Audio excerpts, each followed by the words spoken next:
众朋友，晚上好，欢迎您回到我们正在直播的 Life5 活在5点，现在是下午的5点08分，我们又到了今天的嘉宾访问环节。刚才说了，我们这星期的主题是汽车，是车展。今天我们请到的嘉宾呢，就是 GM 的这个加拿大部门的总裁 Jeff Bailey， 欢迎您。Welcome to our show, Jeff. Hi, Cindy. Thanks for having me here today. How are you doing? Very well, thank you. I know that for the last year, China surplus United States becoming the biggest market for GM. In 102 years of the company history. That's our entire history. Yeah, the entire history. So what makes the most contribution to that? I would say from a General Motors standpoint, we as a company were very proactive in getting involved in the global markets. We were able actually to get a partnership in China in the late 90s with the Shanghai Automotive Incorporation, excuse me. And from that point, we've been developing our brand, and it's been growing substantially, and our volumes have been following that. Of course, the changes in economics across the world had an effect on where volume was being sold, but the growth in China is tremendous, and we've been able to really further leverage our position there, first with Buick, and then more recently we've launched Chevrolet there with our Cruze, which also has helped grow that business. How's the selling of a Cruze in China? It's actually, the volumes are very, very high, so we've been very happy with it. 那么刚才呢，我也是问了这个贝利先生来了解了一下这个通用公司在中国的一些这个小的战略。那么其实昨天这个通用的总裁就出来说，那么中国在去年呢，第一次是超过美国，成为了通用在全世界最大的一个市场。那可以说是他在他们这个公司102年的历史当中，全部这个公司的这么长的历史第一次。那么刚才我就问了这个贝利先生，到底是为什么？他也解释说，那么包括通用公司有很多全球化的这个战略，而且在中国还特意推出了很多适合亚洲人的这种车型。那么包括刚才他也提到的，比如像别克呀，像雪佛兰的这个，之前我们也给大家介绍过 Cruze。那么在这个车呢，在中国在亚洲市场也是卖得非常好。那么呢，其实就是在中国卖的很好的这个通用汽车，不知道在加拿大我们到底能看到什么样的这个未来。So what do you think about GM in Canada can do to build on the success you have in China? Well, first of all, I guess word of mouth is always good. So if the brand is growing well in China, and word is coming back through to the Asian community in Canada, that certainly helps. But our focus really overall is to look at who is in our market, where they're in our market, and understand what their needs are. And as such, then we try to meet those needs with our product, reach out to the people in those areas, and there are different specific areas throughout each country, to be honest. And as such, then we are able to get product to them and start getting them interested in the product. So our main focus here would be to leverage maybe some of the growth that we've seen in China. There's an awareness out there that we can leverage. So I know that GM recently unveiled an electric car. It's called Chevrolet Volt. Tell us more about the car. Oh, the Volt. The Volt, yeah. Well, we've been out actually in the media for a number of years speaking to the Volt. The Volt is a electric vehicle. What is so special about the car?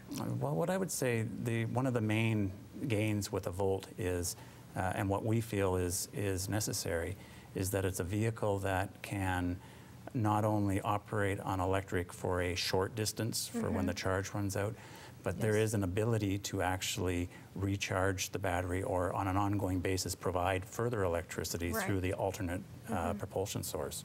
And as such, then, it doesn't really affect the lifestyle of the person that purchased that vehicle.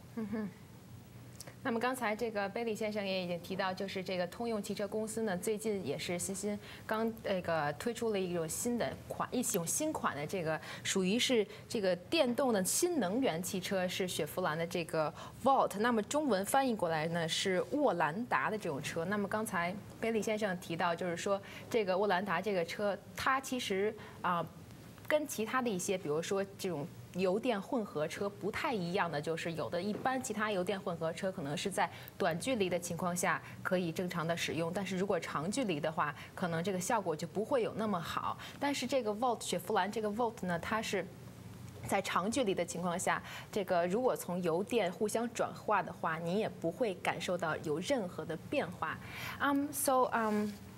I heard there is a new the technology called the e-assist.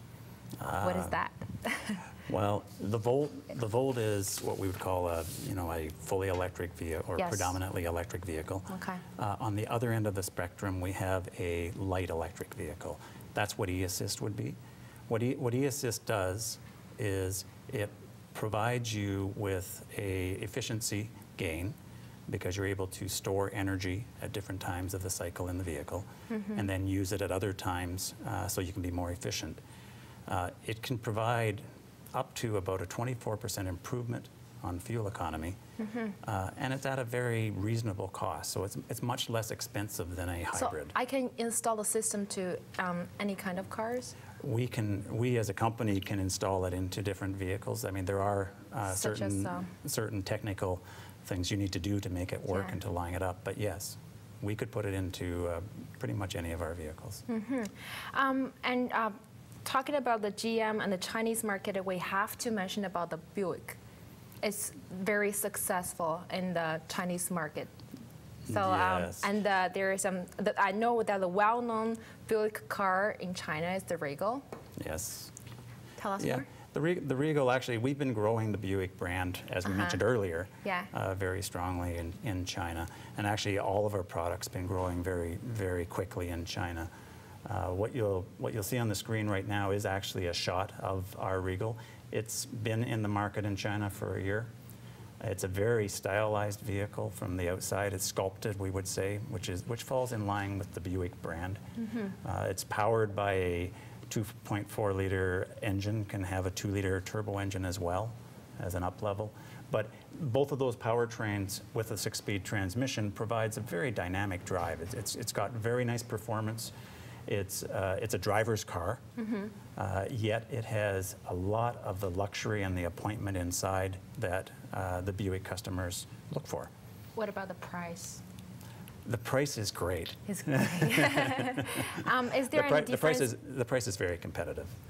Is there any difference between the car in Canadian market and Chinese market?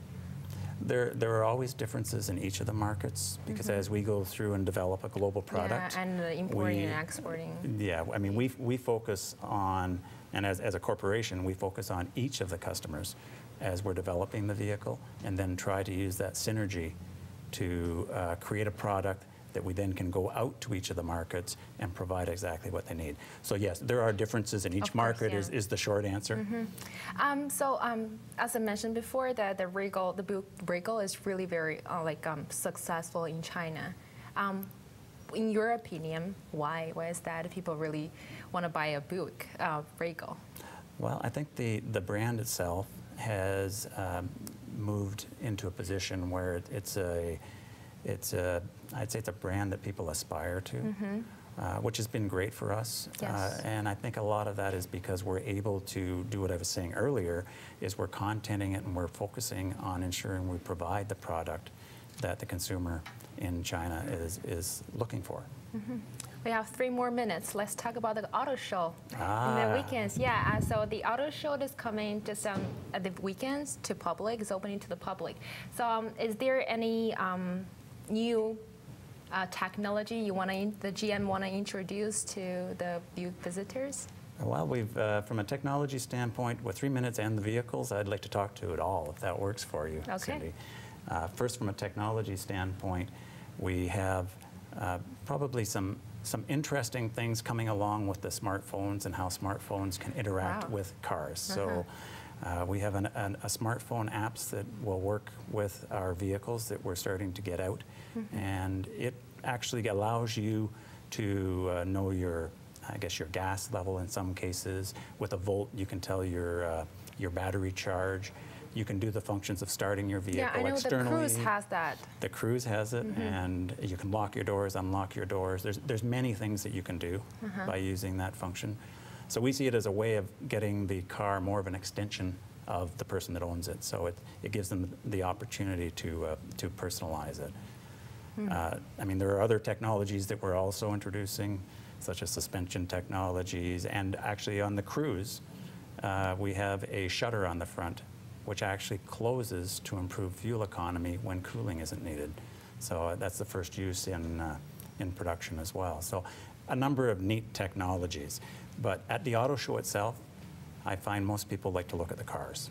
Of course. And to see the cars. Yeah. We'll be introducing a number of new vehicles. In the Chevrolet lineup, we'll start with what is a small car, which is replacing our current Aveo. And it is a global product. It's the Chevy Sonic, and it'll come in a 4- and a 5-door model, and it's a really functional vehicle for people if they'd like to have a look at it. We also have a Orlando, which is it's a Chevy Orlando, which is a 7-seater vehicle, which will compete with the vehicles like the Mazda 5 or the Rondo. So it's a vehicle that's very, very practical, but has a real nice appearance to it and a great interior.